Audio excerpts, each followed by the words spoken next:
extreme disappointment or disgrace, this black color is indicated for all these things in various verses of the Holy Quran. Gharabi wa Sood is mentioned here as a mark of beauty. The black crows, you know the mountain black crows which have a very beautiful shining black color, and they are shown as a mark of beauty of nature. So pitch black colored birds are sometimes extremely beautiful, like black Minoka among the varieties of chicken. Nowadays they are not found. I think they are outdated now. But there was a time 30-40 years ago when they were popular birds. Well, I don't think nowadays people are fond of keeping various varieties of hens as beautiful pet birds. But there was a time when some people were very fond of having such birds. Golden buffalo and black Minorca and white leghorn and all these. So they are very beautiful in color. Similarly, some other birds, pitch black, I found very attractive. But the Holy Quran mentions, generally speaking, black against the white. And as far as the sea is concerned, there also colors are mentioned by way of what you find from underneath the sea. And there a few colors are mentioned. I don't remember, red is perhaps one of those, black is one of those, white is one of those, but one or two others are also mentioned. Similarly, on the day of resurrection, when you are given your account, then it says that some faces would turn black because of, number one, disgrace, and number two, disappointment, and also number three, fear of what is ahead of them.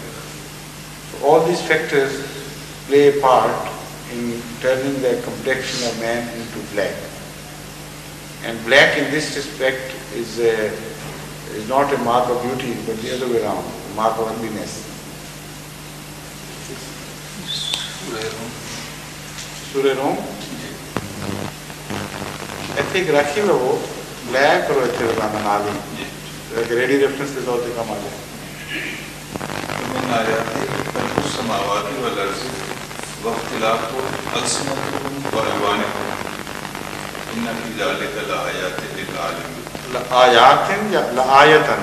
لآيات للعالمين. हाँ, للعالمين. आयात. This is also important. Ayat for whom? In some verses, the Holy Quran says there are signs for believers. In some verses, the Holy Quran says there are signs for the whole world. Alami. And in some verses, the Holy Quran says there are signs for those who have wisdom. Yaqilun. And in some verses it says there are signs for scholars.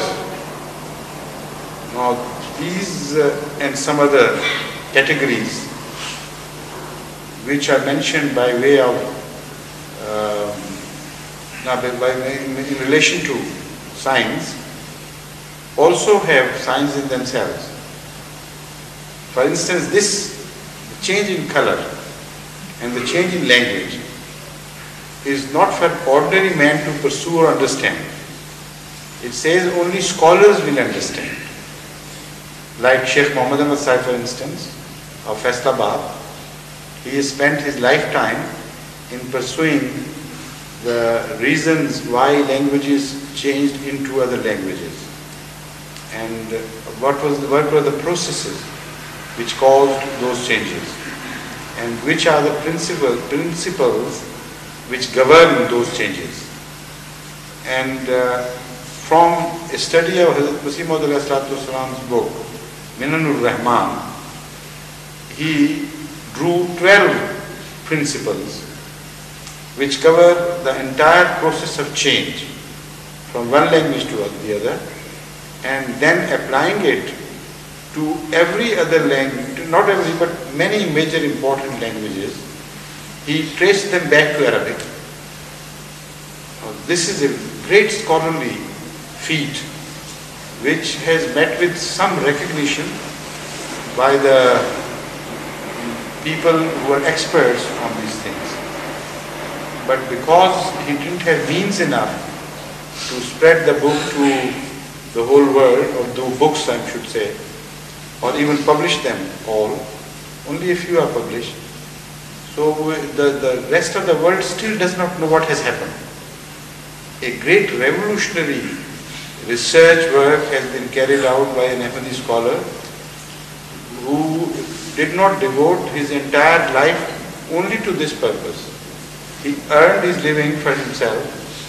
He worked as Amir of Jamaat for many, many years, for half a century perhaps, and actively pursued the various tasks which were relegated to him, performed them with full responsibility. Yet somehow, magically, he found time to make the research, and so far I think he has already traced more than 40 languages back to Arabic. So signs, the Holy Quran says, there is a sign, but not for ordinary man, for a scholarly person. As far as the research in color goes, no research has been made by any scholar. But we are glad that at least in this region, in research of changes in languages, an Ahmadi has taken the lead, in the grace of Allah. So that also, that research should be introduced to various universities here. I think a contact should be made with various universities and libraries about the books, and he should be introduced, and later on, if possible, he could be invited to deliver a lecture at some universities here. For instance, Oxford, Cambridge, University of London, and so on. That could be help. That should be of some help. Why don't you contact Mr. Fisher and some other scholarly people? Perhaps they don't know as yet what has been done in this area.